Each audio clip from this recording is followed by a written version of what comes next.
Hey everybody, it's me, your friendly neighborhood Uncle Pete, and this is my horror movie superlatives video for 2008. So after you watch my video and get all of my picks, you can go to Carlin's channel. I have a link to his channel in the description down below.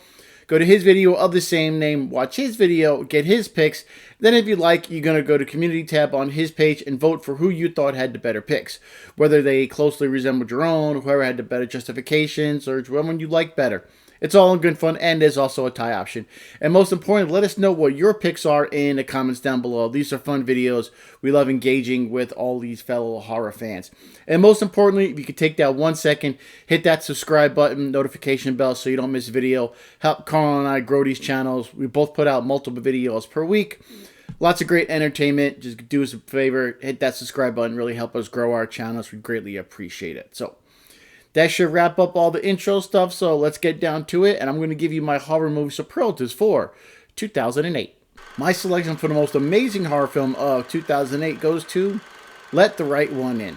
I was torn between three movies for this category: Martyrs, Lake Mungo, and Let the Right One In.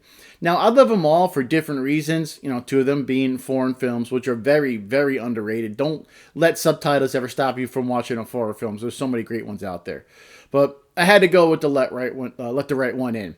I think Martyrs and Lake Mungo are fantastic films, and if anyone put those in most amazing, I can see why. They both have impactful endings. However, Let the Right One In is a movie that I can't wait to watch again because it's just that good. That's so much I love about this film. I'll start with the setting. I have an affinity for movies that take place in the winter and in the snow. I love cold weather. I feel more comfortable when it's cold outside, especially when it's snowing. And unfortunately for me, I live in California. But I get those feelings when I watch Let the Right One In. And I love the variety of characters in this film as well. Each of the characters is an important piece of the puzzle to this film, all playing a different role. When you watch this film, you want to get to know about more of them because they're so unique in their own way. Pacing in the movie, fantastic. It's so fluid throughout the entire film. There's no part where the movie really drags and you're waiting for something interesting to happen.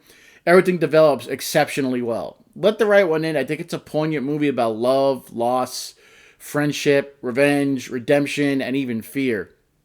It's a wonderful movie filled with horror and heart. Shot well, just directed well, acted excellent. As I was writing the script for, my little video here, I became even more convinced that this was the most amazing horror film of 2008, because to me, it's just that good.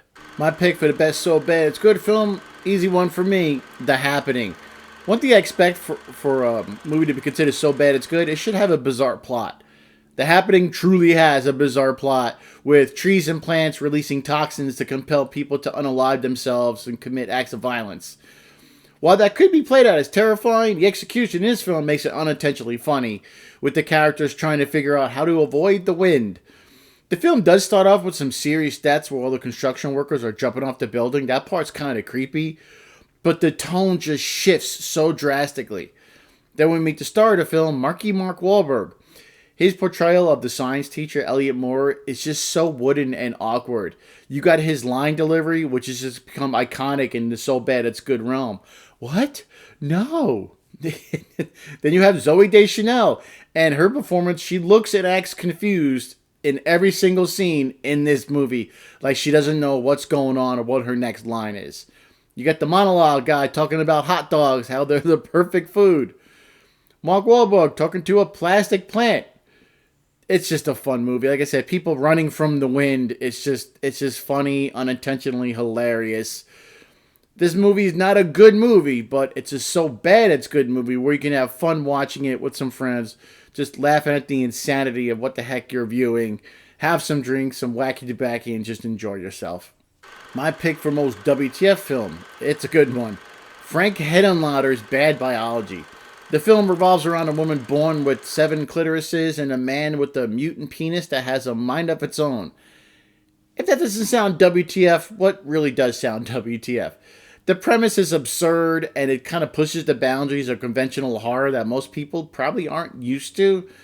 You know, it combines body horror with extreme sexual content, but in a way that it's so outrageous, it becomes impossible to take seriously, but it's still enjoyable. Like I said, it's a Frank Henenlotter film, and he's known for films such as the Basket Case franchise and Frankenhooker.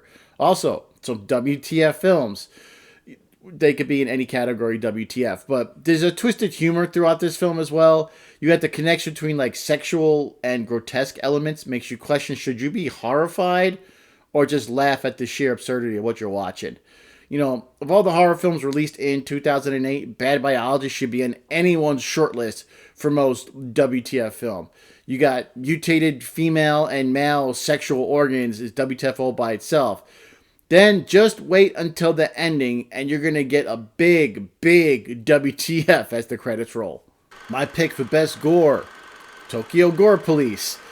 This movie just doesn't have gore, it revels in it. From the opening scene to the final battle, this film it's just packed with like blood spurting, dismemberment, grotesque mutations.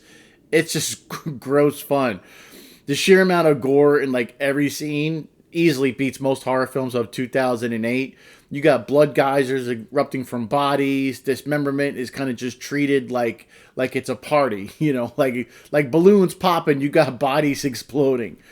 Practical effects over CGI also. The gore feels like really visceral because the use of prosthetics, makeups, animatronic used to create some of these shocking moments.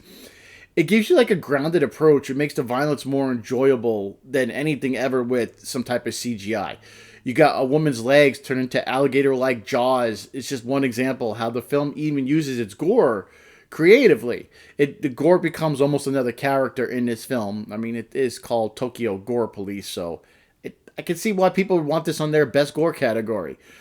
But the film doesn't take itself too seriously. It balances like this grotesque violence with the dark humor that makes it enjoyable. You know, people turning into bizarre weapons or police officers slicing open their own legs to launch an attack on people. It's just so outrageous and over the top, gory, bloody, fun. Yeah, Tokyo Gore Police is a relentless depiction of violence and gore, making it a standout for best gore of 2008. My pick for the most unique film goes to Pontypool. Yeah, it's a standout for me because it has such an unconventional approach to the zombie genre. Since it really doesn't focus on gore and zombie attacks like most other films, instead it kind of focuses on like what would happen to certain people in the attack. Most of the film does take place in one location, a radio station. And while the gore and action aren't that typical in other horror movies here, it's not a letdown. The way the story progresses, you kind of stay intrigued as what's going to happen to these characters next. It also takes a unique look to how the infection is spread. In this movie, you have a shock jock host that the team gradually learns about this bizarre virus spreading throughout the English language. Now, victims become infected by hearing and understanding specific words that create a different sense of dread. You know, because like you're hearing things, that's how you turn into a zombie. Because it kind of plays on the communication and the psychology of fear. Now, the radio DJ Grizzly Mazzy is a fun character, and you can see how he's a play on Howard Stern if Howard Stern knew what was funny and entertaining. I love the minimalist setting, just being in a radio station, and the use of audio cues throughout the film. It makes you think about how dangerous speech can be in certain ways if you dive deeper into the themes of the movie. But if you like claustrophobic horror movies that are thought-provoking, this is a great, unique horror movie for you to check out. My selection for most overrated, Cloverfield. I hate this movie. Maybe it's remembering when I got what I was going through when I first watched it. I'm not sure, but I'll never watch this movie again, which is odd since I love found footage horror films. I just don't like this movie. I don't like anything about it. When you watch a found footage film, I like to answer the question like, hey, why are these people still filming? There's no reason for these people to still be filming during this movie other than saying, I just want to document this. People are going to want to see this. That's just a tired trope, and I hate it. It's just not fun. You're trying to survive a giant monster attacking the city. Why the hell are you carrying a camera? Who's going to want to see this if you're dead? Who cares? I don't care if somebody wants to see it if I can stay alive. So who's going to watch it if everybody is dead? Who cares if anybody watches it if you're dead? They're not going to erect a memorial for you because you filmed this stuff. But it's just a dumb movie. The characters are just so vapid and unlikable. They each make the dumbest decisions possible. It's just, when I saw it, and I don't even like the way it was kind of filmed because it was so much shaky cam, it almost gave me like this nauseous feeling. And I just think back to when I saw this in the theater. I was super stressed at the time, living in a Navy Lodge after checking in a new command in San Diego. And it just reminds me of that time. Could be another reason why I don't like it. And I've only watched it that one time, and I just have no reason to ever watch it again. I do not like Cloverfield at all. Easy pick for most overrated horror movie of 2008. And wrapping things up with, like Carlin, in one of my favorite categories, most underrated, Midnight Meat Train. Based on a Clive Barker short story, the film was largely overlooked upon release, and I think it's gained a pretty good cult following just because of the way it's the storytelling in it. You know, the Midnight Meat Train follows a photographer who becomes obsessed with a serial killer who butchers victims on a subway train at night. It does have some good kills in it, very stylistic filming in this film, like when in the subway cars and everything. You got great performances, underrated film by even Bradley Cooper. Not to do a role for him, but I think he nailed it. Then you got the great performance by Vinnie Jones, the Juggernaut, and he plays his silent killer called Mahogany. The film has an eerie atmosphere to it, and it makes you think how scary a train can be alone at night. And I just think it uses this urban isolation and striking sets really well. Just the way it focuses on psychological horror as well as, like, you know, visceral violence and stuff like that. Another great movie you should check out. More people should know about this movie. My pick for most underrated, Midnight Meat Train. There we go, ladies and gentlemen. Those are all my horror movie superlatives for 2008. Here's a quick recap of my picks.